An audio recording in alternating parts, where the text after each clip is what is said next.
Bismillahirrahmanirrahim. Alhamdulillah nahmaduhu wa nasta'inuhu wa nastaghfiruh.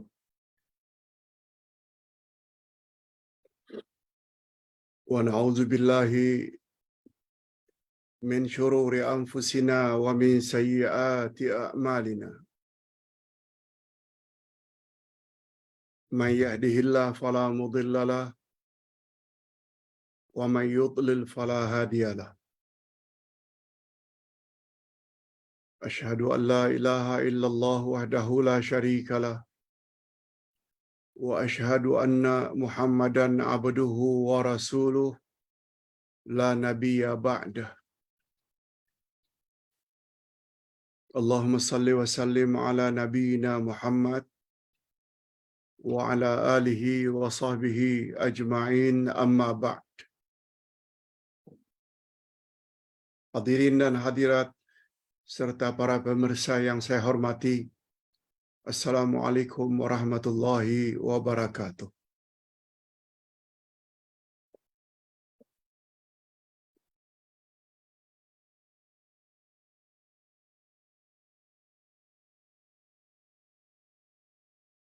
Alhamdulillah, kita bersyukur kehadirat Allah Azza wa Jalla.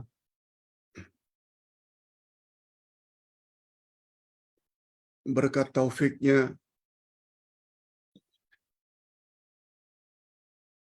sekali lagi kita dipertemukan oleh Allah dalam majlis ilmu pada pagi ini yang akan membahas dua nama Allah dari Al-Asma'ul Husna, yaitu Allah Al-Wali, dan yang kedua Allah Al-Maula. Al-Wali dan Al-Maula.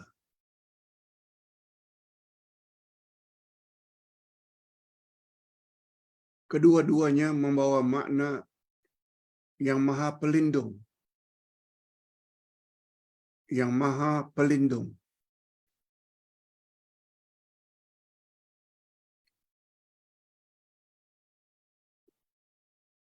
Untuk menambah keyakinan kita,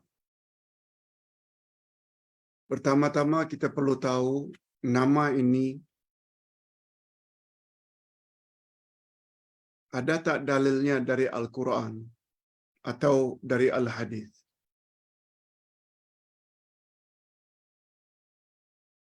Sebab nama-nama Allah termasuk persoalan akidah, keyakinan.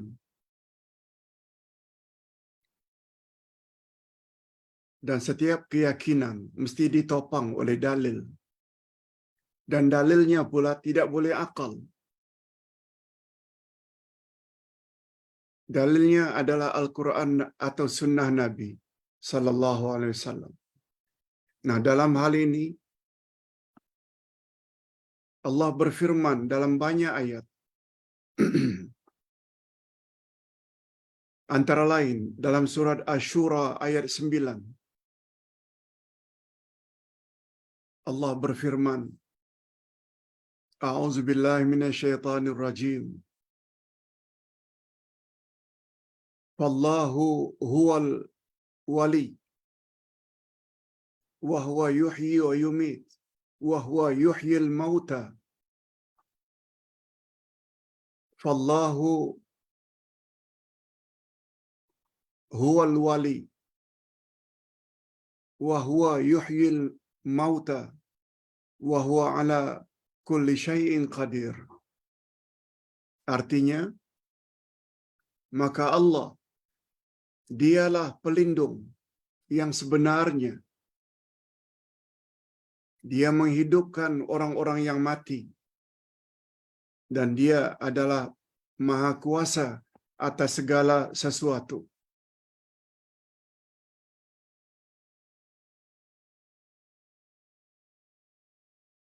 Nah, kita lihat pula dari sudut lain. Namanya Al-Maula. Kalau tadi Al-Wali. Fallahu huwal wali. Adapun nama Allah Al-Maula Ini dia.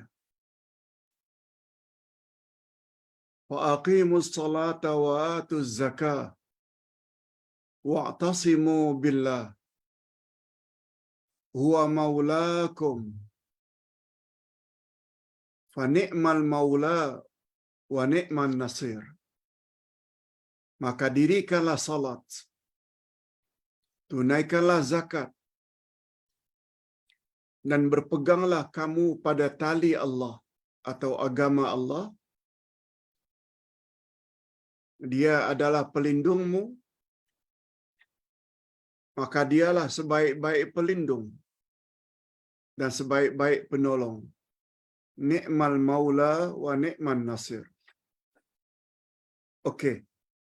Cukuplah dengan dua dalil itu membuat kita yakin dengan seyakin-yakinnya bahwa di antara nama Allah Al-Asma'ul Husna adalah Al-Wali dan Al-Maula. Bismillah.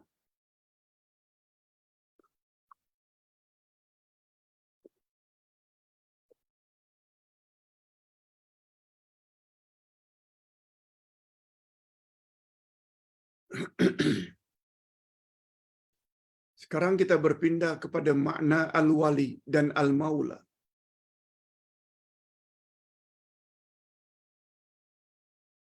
Penggunaan wali ini selalu dalam masyarakat. Wali nikah, wali murid.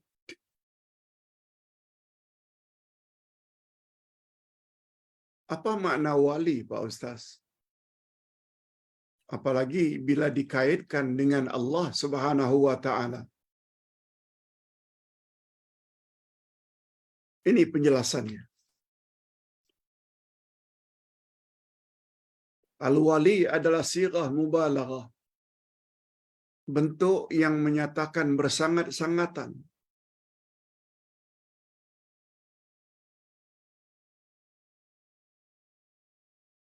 Al-wali menurut bahasa al-qurbu, dekat. Oleh sebab itu, kalau ada manusia yang bergelar wali Allah atau yang mendapat derajat wali Allah, itu maknanya mereka adalah orang yang sangat dekat dengan Allah.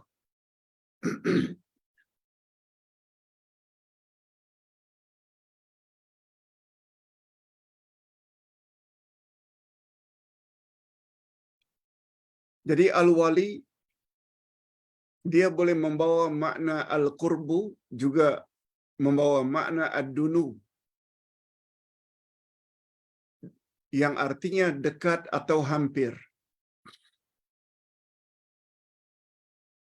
Tapi dia juga membawa makna an-nasir, penolong. Dia juga membawa makna as-sayyid, penghulu. Dia juga membawa makna mutawalliul amr, mengurus segalanya. Malikut tadbir, yang memiliki kuasa mentadbir. Seperti wali murid. Dia mentadbir, dia mengurus anak tertentu, dipanggil wali murid. Wali nikah, dia orang yang paling berkuasa mengizinkan atau tidak mengizinkan anaknya atau cucunya atau anak buahnya untuk kawin. Dipanggil dengan wali nikah, orang yang punya kuasa.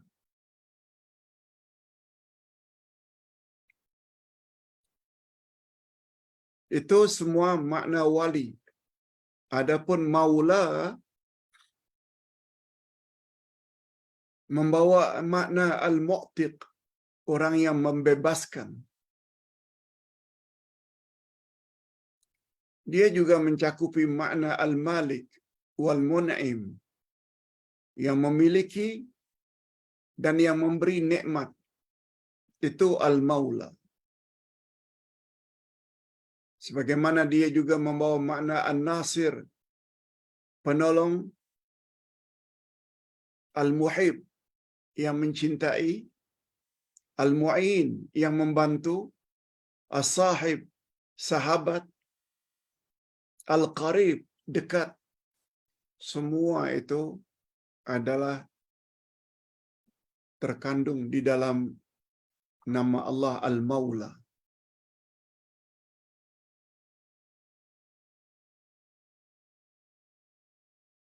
Nah, setelah kita tahu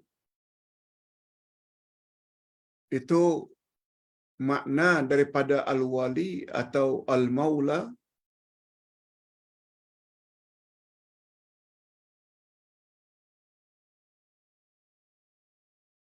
adapun bila Al-Wali Al-Maula dikaitkan dengan nama Allah Subhanahu wa taala, dia terbagi dua.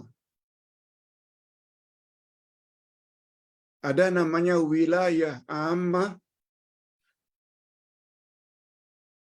ada pula yang dipanggil dengan wilayah khasah. Kewalian yang bersifat umum, dia mencipta, dia memiliki, dia mentadbir segala yang ada di langit dan segala yang ada di bumi.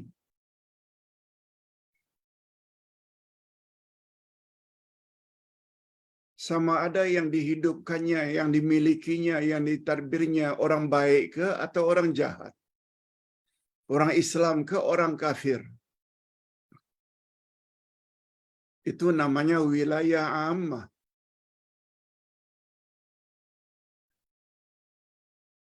Betul tak Allah tidak hanya menghidupkan orang-orang yang beriman, tapi juga Allah menghidupkan orang-orang kafir. Begitu juga sebaliknya, Allah bukan hanya berkuasa ke atas orang-orang yang beriman, orang Islam, tapi Allah juga berkuasa terhadap orang-orang kafir. Allah juga berkuasa selain mematikan orang Islam, juga Allah berkuasa mematikan orang kafir. Itu namanya wilayah ammah.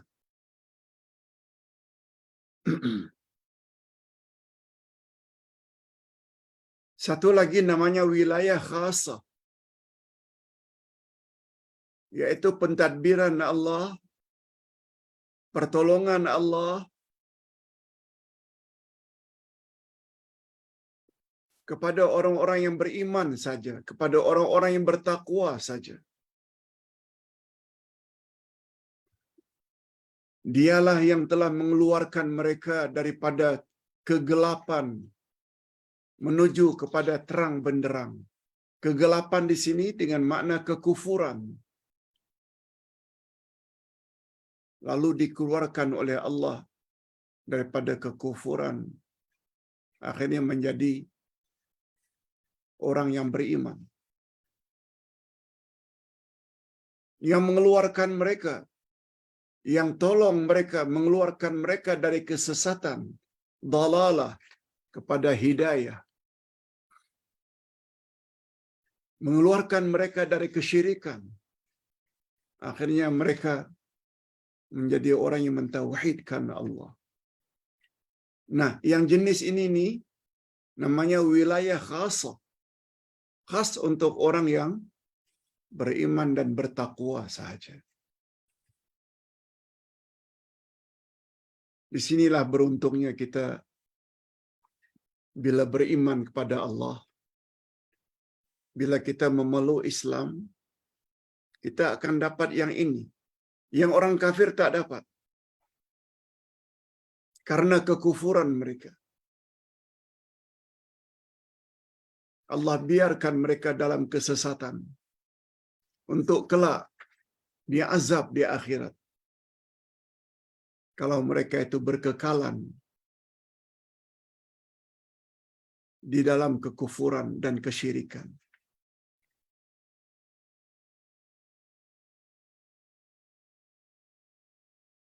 Inilah yang dimaksudkan oleh Allah dalam surat Al-Baqarah ayat 257. Allahu waliyul ladzina amanu yukhrijuhum minaz zulumati ilan nur. Allah adalah wali orang-orang yang beriman. Maknanya Allah adalah penolong atau pelindung orang-orang yang beriman. Mengeluarkan mereka daripada kegelapan kepada cahaya terang benderang. Yang mengeluarkan mereka daripada syirik kepada tauhid. Mengeluarkan mereka daripada kesesatan kepada hidayah, yang mengeluarkan mereka daripada kekufuran kepada keimanan. Ini keistimewaannya orang-orang beriman, yang Allah itu sebagai wali mereka, yaitu wilayah khasah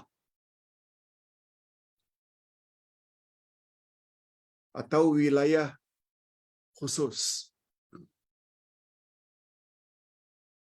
Nah, berikut ini kita ingin sebut pula kehebatan nama Allah Al-Wali dan Al-Maula.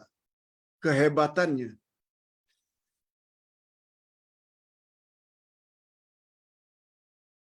Kewalian Allah sangat hebat dan dahsyat. Luar biasa. Kewalian Allah sangat berbeza. Tidak sama sekali berbeza, tidak sekali-kali sama dengan kewalian selain daripada Allah.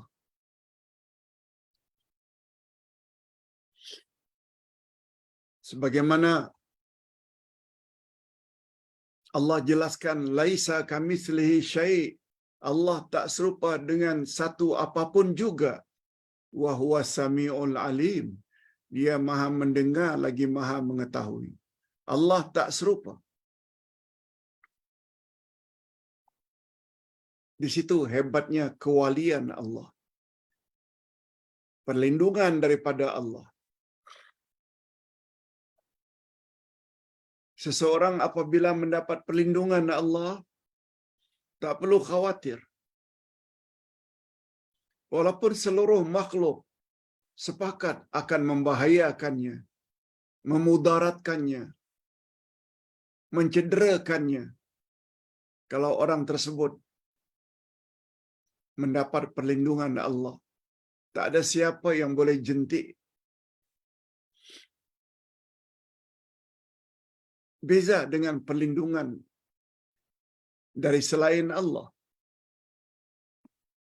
Seorang pembesar dilindungi ke mana-mana oleh bodyguard-nya. Namun pembesar tersebut tak boleh halang kalau pembesar tersebut mendapat bahaya.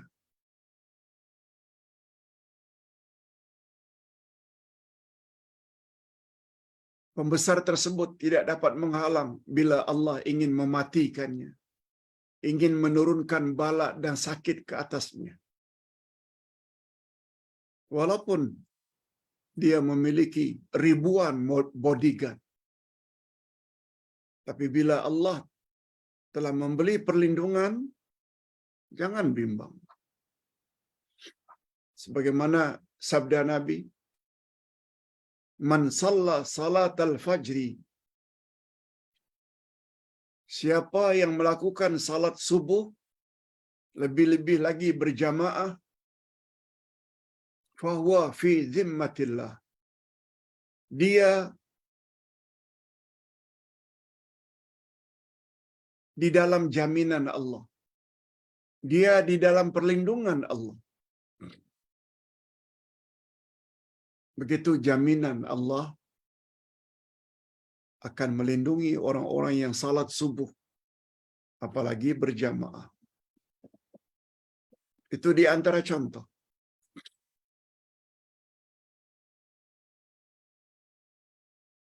kewalian Allah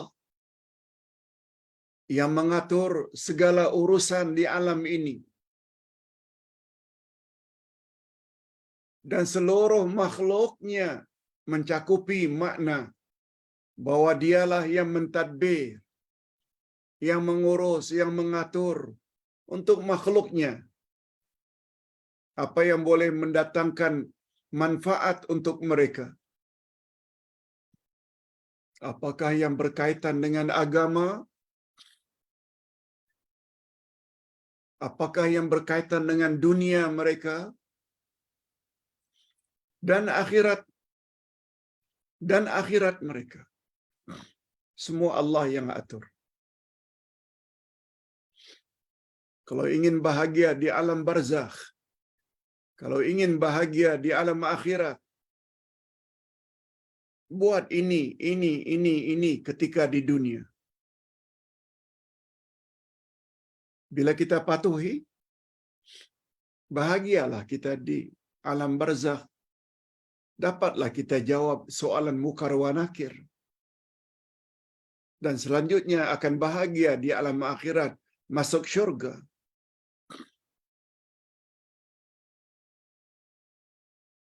Tetapi Allah Subhanahu wa taala turunkan Al-Quran. Kita abaikan. Allah utus Nabi Muhammad untuk membimbing dan dijadikan sebagai role model, contoh teladan. Kita hina. Tunggu sajalah masanya setelah mati nanti. Susah menjawab soalan mukar wa nakir. Man rabbuka wa man nabiyuka wa ma dinuka. Itu maksudnya. Terserah kepada manusia mau ikut arahan Allah atau arahan syaitan. Mau ikut arahan akal yang waras atau arahan nafsu. Terserah. Allah tidak paksa. Cuma Allah beri akal, fikir. Allah turunkan Quran, jadikan pedoman. Allah turunkan atau utus Rasul, jadikan dia sebagai contoh teladan. Bila kita ikut, kita akan selamat. Mudah-mudahan kita semua termasuk ke dalam golongan ini.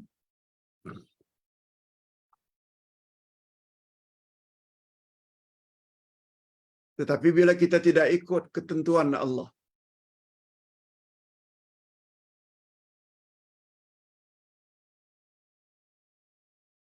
nanti akan rasakan sendiri akibatnya setelah mati. Di dunia tak nampak sangat perbezaannya. Tapi setelah mati nanti akan terasa.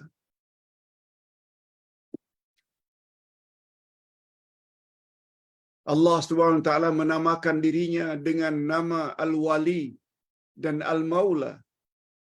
Allah sendiri yang menamakan dirinya dengan nama Al-Wali dan Al-Maula. Seperti makna yang telah kita sebutkan tadi.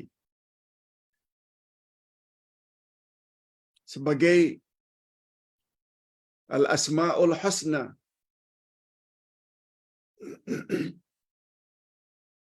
Sebagaimana ayat-ayat yang telah kita sebutkan tadi. Cukup banyak.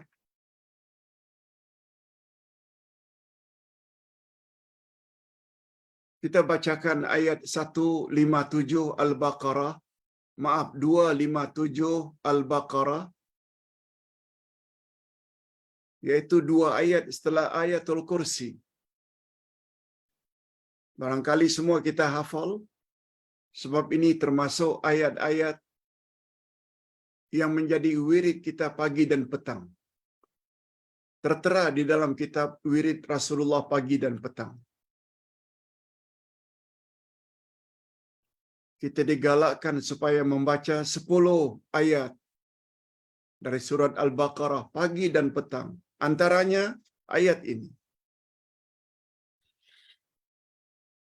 الله ولي الذين آمنوا يخرجهم من الظلمات إلى النور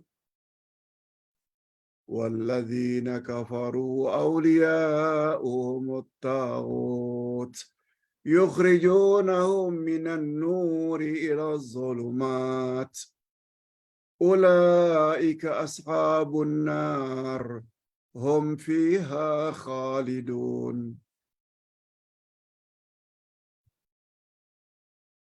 Allah adalah wali bagi orang-orang yang beriman. Wali dengan makna pelindung yang telah mengeluarkan mereka daripada kegelapan syirik kepada cahaya terang benderang, yakni tauhid. Boleh juga diartikan yang telah mengeluarkan mereka daripada kekufuran kepada keimanan. Boleh juga diartikan dengan Allah wali orang-orang beriman yang telah mengeluarkan mereka daripada kesesatan kepada hidayah, petunjuk. Sedangkan orang-orang kafir, pelindung mereka adalah taghut. Pelindung mereka adalah taghut. Taghut itu maknanya syaitan yang mengeluarkan mereka daripada cahaya kepada gelap gulita. Ini peranan syaitan yang mengeluarkan mereka daripada tauhid kepada syirik, yang membawa mereka daripada hidayah, membawa mereka kepada dalalah, kesesatan, yang telah mengeluarkan mereka dari Islam kepada kafir. Itu peranan taghut, wali bagi orang-orang kafir. Lalu kata Allah, mereka adalah penghuni neraka. Mereka kekal di dalamnya. Na'udzubillahi min dzalik.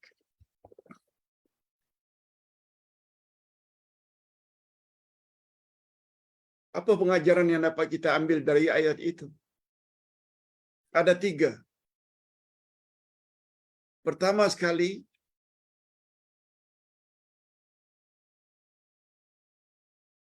Allah Maha mengatur segala-galanya, segala urusan makhluknya.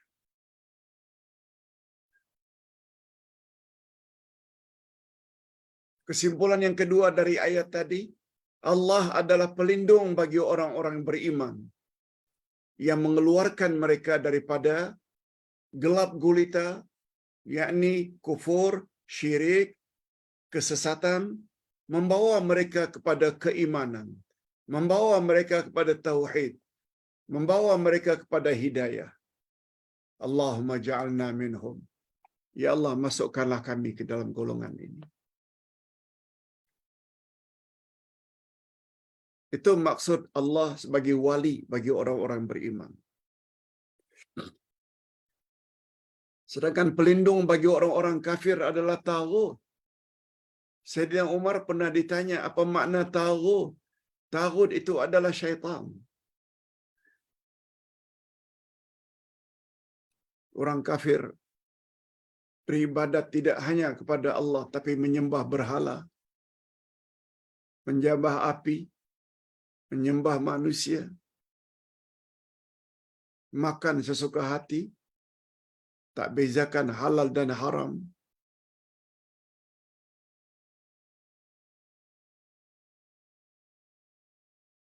Kalau ditanya mengapa Pak Ustaz? Karena wali mereka syaitan. Yang mereka ikut dan turuti itu kehendak syaitan. Berbeza dengan orang yang mengikuti kehendak Allah dan kehendak Rasul.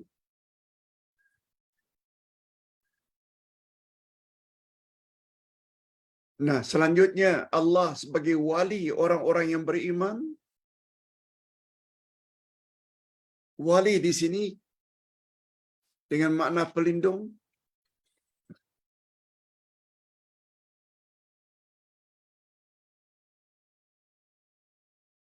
Itu sebabnya Kalau ingin mendapat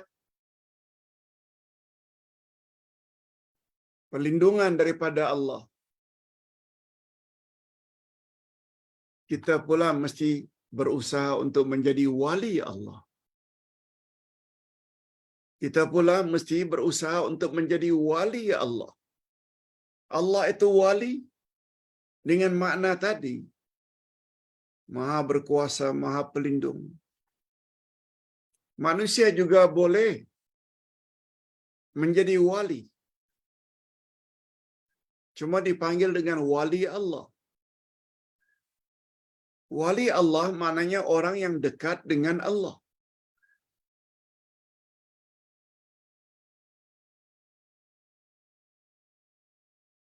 Tetapi sebaliknya, apabila dia lebih dekat kepada selain Allah, dia dipanggil dengan waliyu syaitan. Orang yang dekat dengan kehendak syaitan. Hadirin dan hadirat serta para pemirsa yang saya hormati.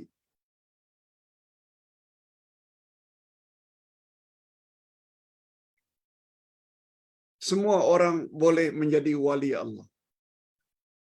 Dia tidak semestinya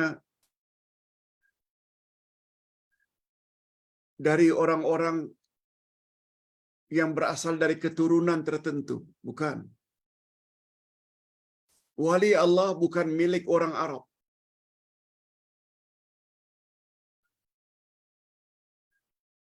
Wali Allah bukan milik lelaki. Wanita juga boleh jadi wali Allah. Wali dengan makna dekat dengan Allah. Orang yang layak mendapat pertolongan Allah.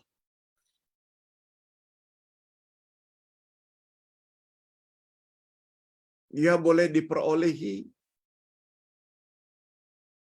tak kira apa suku bangsa, tak kira apakah jantinanya.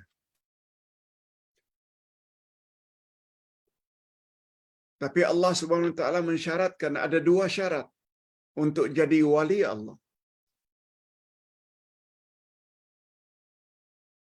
Pertama, iman. Yang kedua, takwa. Iman itu urusan dalaman. Percaya pada Allah, percaya pada Rasul, percaya pada malaikat, percaya pada kitab, percaya kepada hari akhirat, percaya kepada takdir. Itu dalaman. Takwa pula, buat suruhan Allah, jauhi larangan Allah. Itu luaran. Dengan kata lain, amal saleh. Itu sebabnya antara iman dengan amal saleh bergandengan sangat banyak dalam Al-Quranul Karim. Alladzina amanu wa amilus salihat.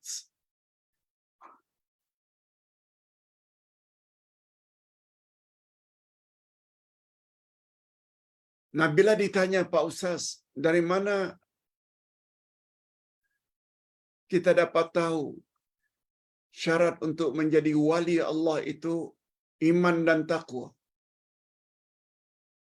Lihat ayat 62 dan 63 dari surat Yunus.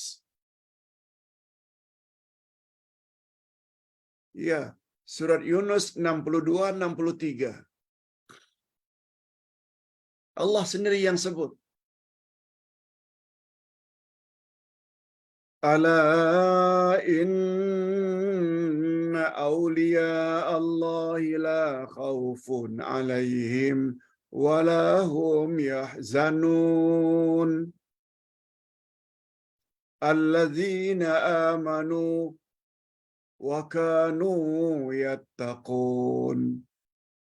Terjemahannya, ingatlah, sesungguhnya wali-wali Allah itu tidak ada kekhawatiran terhadap mereka dan mereka juga tidak bersedih hati. Lalu Allah jelaskan siapa wali itu, yaitu orang-orang yang beriman, yang bertakwa kepada Allah. Sudahlah iman, takwa pula. Iman saja tak cukup. Iman itu keyakinan dalaman. Dan takwa pula definisinya buat suruhan, jauhi larangan. Senang saja untuk jadi wali Allah, yang layak mendapat perlindungan dan pertolongan daripada Allah.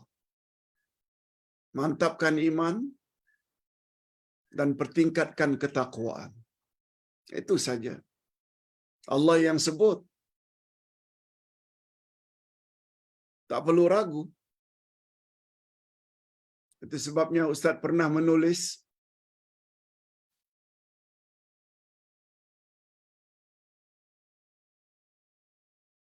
untuk menjadi wali Allah tak semestinya dapat melakukan perkara-perkara yang luar biasa.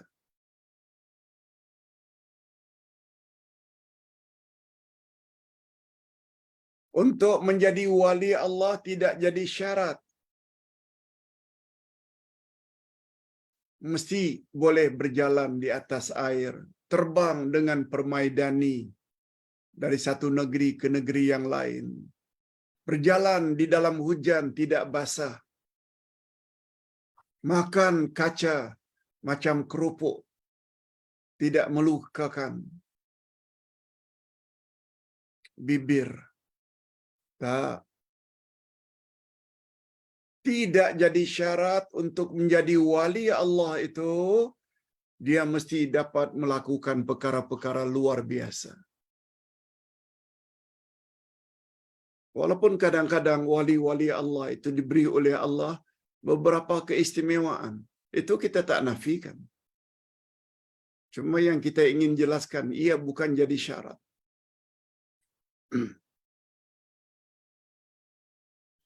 Kalau kita faham syarat menjadi wali Allah itu iman dan takwa,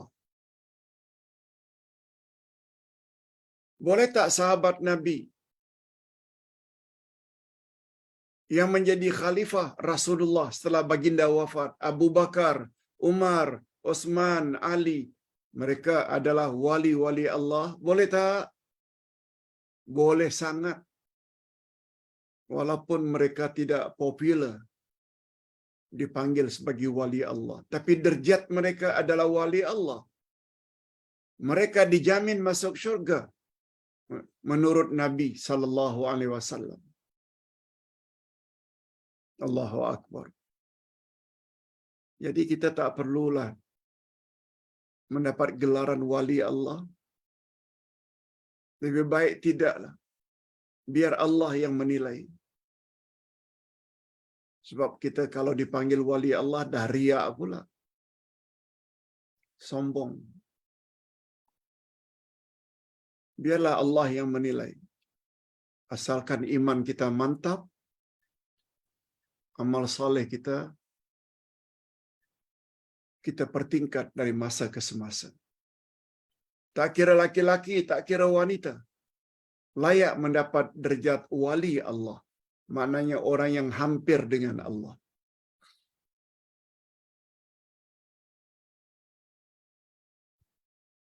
Oleh sebab itu, siapa yang bertakwa kepada Allah, ekoran daripada keimanannya, mereka sangat mulia di sisi Allah.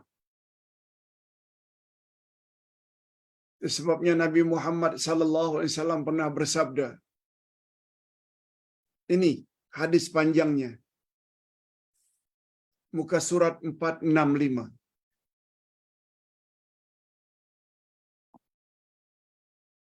Sabda Nabi sallallahu alaihi wasallam pada suatu hari dari Abu Hurairah. Apa kata baginda? Sesungguhnya Allah telah berfirman. Nah, bila ada format macam itu maknanya hadis qudsi.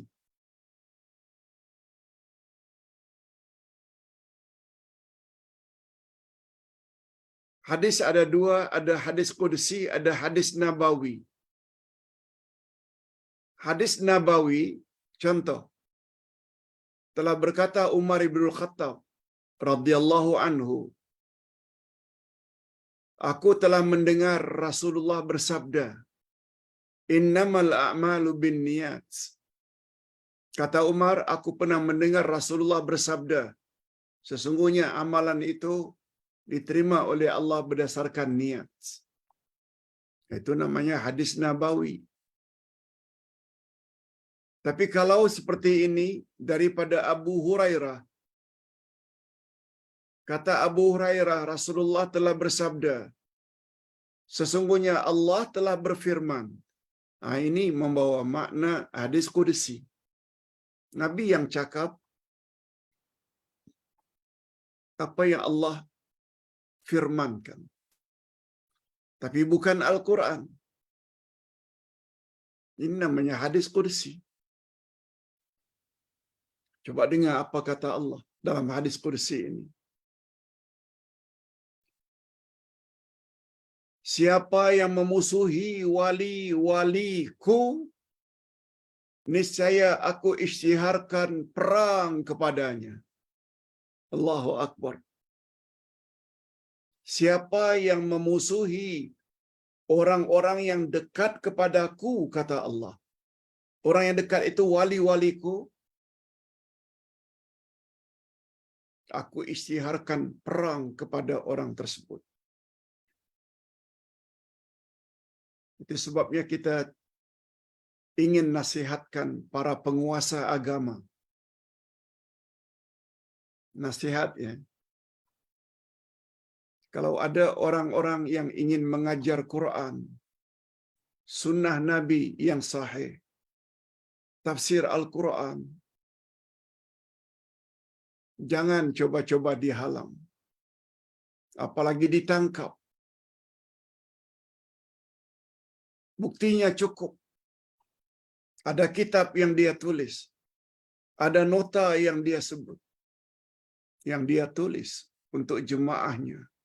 Lengkap ayat Quran, hadis Nabi. Lalu diambil tindakan oleh penguasa agama. Hati-hati. Kalau penceramah tersebut di sisi Allah memenuhi syarat wali Allah, iman dan taqwa, bahaya orang yang coba menghalang. Itu sebabnya kata Allah dalam hadis qudsi, siapa yang memusuhi waliku, maka sesungguhnya aku menyatakan terhadapnya, sesungguhnya aku menyatakan perang terhadapnya. Oi. Bayangkan orang yang diperangi oleh Allah mesti binasa. Tak di dunia, di akhirat. Selanjutnya kata Allah, siapa yang melakukan amal-amal fardu, dia layak mendapat cintaku. Siapa buat amal-amal fardu, salat yang 5, puasa Ramadan, keluarkan zakat, ihsan pada mak bapak, semuanya itu wajib. Dia layak mendapat cintaku. Tapi selain perkara-perkara fardu atau wajib, dia tambah pula dengan amal-amal sunat, semakin bertambah sayang aku kepadanya.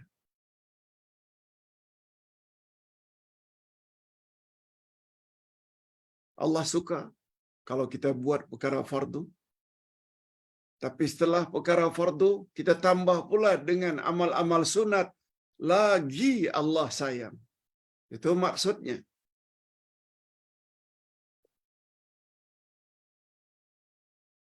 Itu sebabnya pelajaran kita beberapa hari yang lalu,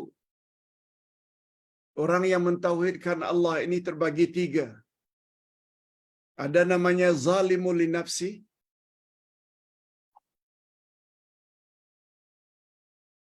sekali buat suruhan, sekali tinggalkan.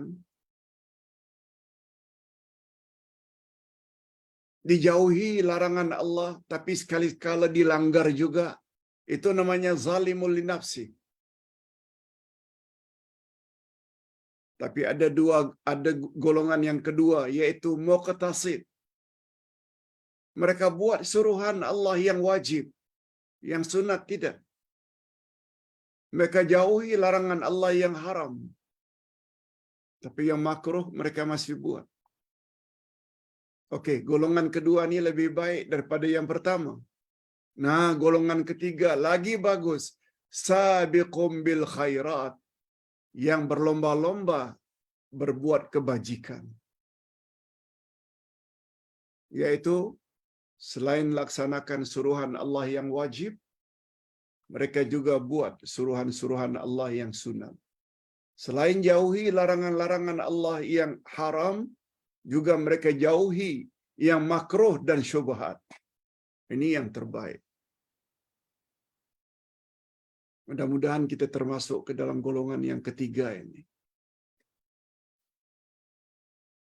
Kemudian lebih daripada itu, yang sangat menggembirakan apa dia? Apabila orang itu sudah mendapat sayangku, kasih sayangku, karena buat bukan saja yang wajib, tapi juga banyak tambah dengan yang sunat-sunat, kalaulah dia sudah sedemikian keadaannya, maka tidaklah dia memandang kecuali dengan pandanganku. Tidaklah dia mendengar kecuali dengan pendengaranku. Tidaklah dia mengambil dengan tangannya kecuali dengan tanganku. Tidaklah dia berjalan kecuali berjalan dengan kakiku. Kata ulama hadis, ia membawa makna kiasan. Kalau dia sudah layak mendapat kasih sayangku karena buat bukan saja yang wajib tapi juga yang sunat, maka tidaklah dia memandang kecuali dengan pandanganku. Maka tidaklah dia mendengar kecuali dengan pendengaranku. Tidaklah dia memegang kecuali dengan peganganku. Tidaklah dia berjalan kecuali dengan perjalananku. Membawa makna semua tindak tanduk dan gerak-gerik orang tersebut di dalam pemeliharaan Allah, di dalam perlindungan Allah, di dalam kehendak Allah. Baik belaka. Itu makna kiasan atau kehebatannya wali-wali Allah. Mudah-mudahan kita semua termasuk dalam golongan ini.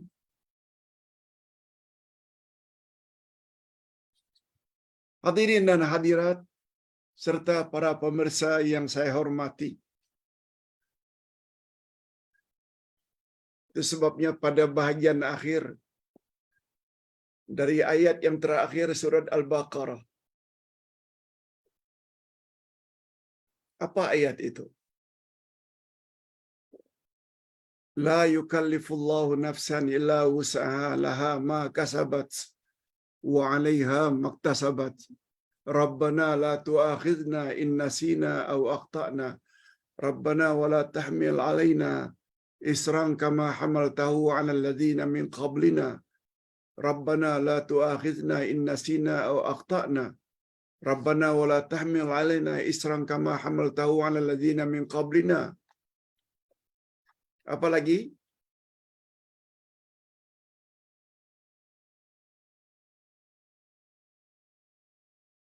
Pada bahagian akhir sekali kita sebut anta maulana fansurna 'alal qaumil kafirin. Bahagian itu tuh. Anta maulana, engkau adalah maula kami. Engkau adalah pelindung kami ya Allah. Fansurna 'alal qaumil kafirin. Dan bantulah kami ya Allah untuk mengalahkan orang-orang kafir yang jahat kepada kami. Ini kata-kata maula. Nah, hadirin dan hadirat, sisa waktu lebih kurang 10 minit ini kita isi dengan kesan. Apa dia kesan iman kepada nama Allah Al-Wali dan Al-Maula?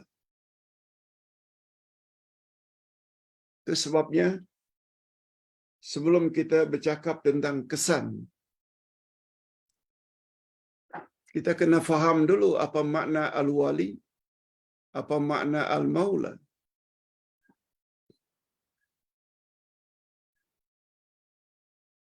Kita juga perlu tahu apa syarat untuk menjadi wali Allah, yaitu iman dan takwa. Nah, apa dia kesan Pak Ustaz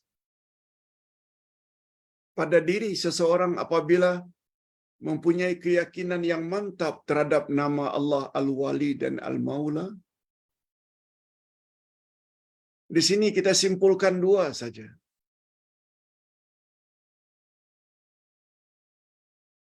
Pertama sekali, dia akan senantiasa menjadikan Allah, Rasulnya, dan orang-orang yang beriman sebagai walinya.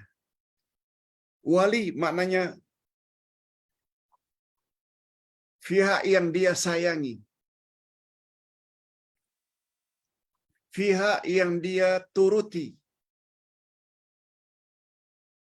pihak yang dia dekati. Sebab wali maknanya dekat. Wali Allah, orang yang dekat dengan Allah.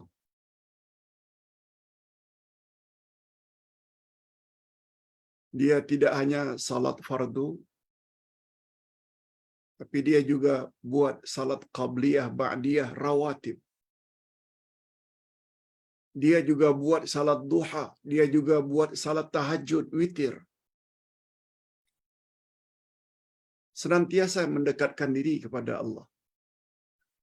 Dia tidak hanya puasa bulan Ramadan, juga puasa Senin Kamis, hari-hari putih, puasa Ashura, puasa Arafah. Dia bukan hanya keluarkan zakat, tapi dia juga sedekah, infak, wakaf, dan lain-lain. Itu maknanya. Kesan keimanannya terhadap nama Allah Al-Wali dan Al-Maula membuat dia senantiasa mendekatkan diri kepada Allah, menjadikan Rasul sebagai role model atau contoh teladan, menjadi orang-orang beriman sebagai rakan dekatnya, bukan orang kafir. Orang beriman yang dia sayangi, bukan menyayangi orang kafir. Boleh sayang sekedarnya, apalagi Allah telah berfirman dalam surat Al-Hujurat yang dipanggil juga dengan surat Al-Akhlaq ayat 10. Innamal mu'minuna ikhwah. Sesungguhnya orang-orang yang beriman itu adalah bersaudara. Macam saudara kandung. Tak kira apa suku bangsanya. Itu dia kesan pertama.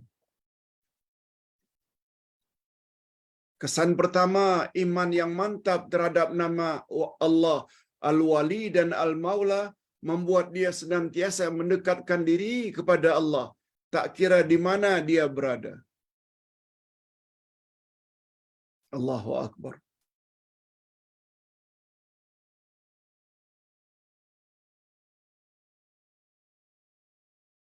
Ustaz dengar atau Ustaz baca WhatsApp dari jemaah, Pak Ustaz, saya sekarang pergi ke Kamboja. Ada urusan. Barangkali bisnes. Tapi saya tak lupa Ustaz, walaupun sibuk, saya tetap dengar YouTube Ustaz. Saya juga ikuti kuliah online Ustaz. Itu maksudnya. Ada hamba Allah yang senantiasa dekat kepada Allah, tak kira di mana saja dia berada. Mudah-mudahan kita semua termasuk dalam golongan ini. Coba dengar apa janji Allah. Kalau ingin mendapat kemenangan dunia dan akhirat, jadilah insan seperti ini. Allah yang sebut Al-Maidah 56.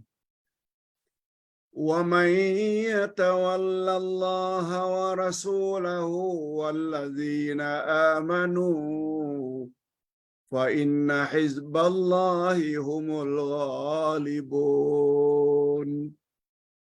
Barang siapa yang mengambil Allah, Rasulnya, dan orang-orang yang beriman menjadi penolongnya, siapa yang menjadikan Allah itu, Rasul, dan orang-orang beriman sebagai penolongnya, maka sesungguhnya pengikut agama Allah itulah yang pasti menang. Pasti menang, kata Allah. Fa inna hizballahi humul ghalibun. Sesungguhnya hizib itu dalam bahasa Arab maknanya parti. Hizbun. Fa inna hizballahi humul ghalibun. Sesungguhnya parti Allah lah parti yang pasti menang. Maknanya puak inilah puak yang paling menang, yang akan menang. Kaedah dalam ilmu tafsir bila disebut sesuatu sifat itu secara mutlak, tidak terikat, maka dia membawa makna am. Mutlak itu merekalah golongan yang menang tanpa menyebut menang di dunia atau di akhirat. Itu maknanya disebut secara bebas.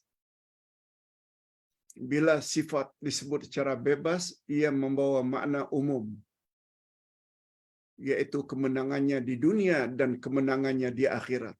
Apa syaratnya?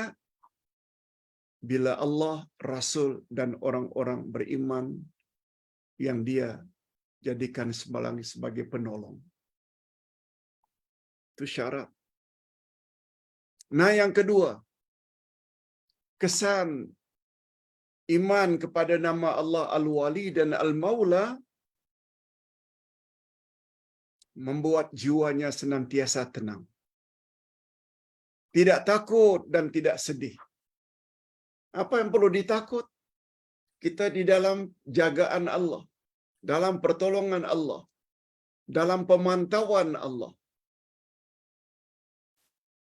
Itu sebabnya orang-orang yang mantap imannya, dia tak pernah takut. Karena dia tahu dia dijaga oleh Allah. Allah suruh para malaikat supaya protect dia. Mudah-mudahan kita termasuk dalam golongan ini. Ini tertera dalam surat Yunus ayat 64. Lahumul bushra fil hayatid dunya wa fil akhirah. Bagi mereka berita gembira dalam kehidupan di dunia dan kehidupan di akhirat. Allahumma ja'alna minhum. Ya Allah, masukkanlah kami ke dalam golongan ini. Hadirin dan hadirat, Ustaz kira cukup sampai di sini dulu.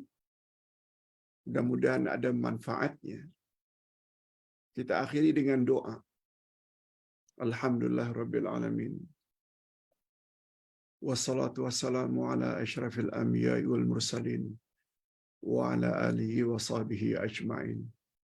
Rabbana ighfir lana dhunubana wa liwalidina warhamhum kama rabbawna shighara. Rabbana hab lana min azwajina wa dhurriyyatina qurrata a'yun waj'alna lil muttaqina imama. Rabbana sarif 'anna 'adzab jahannam. Inna 'adzabaha kana gharama. Innaha sa'at mustaqarra wa muqama.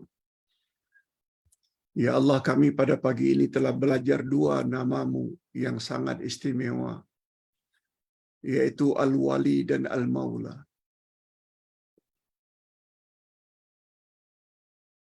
Wali dengan makna dekat, Oleh sebab itu jadikanlah kami, ya Allah, sebagai wali-walimu di dunia ini, supaya kami layak mendapat pelindunganmu.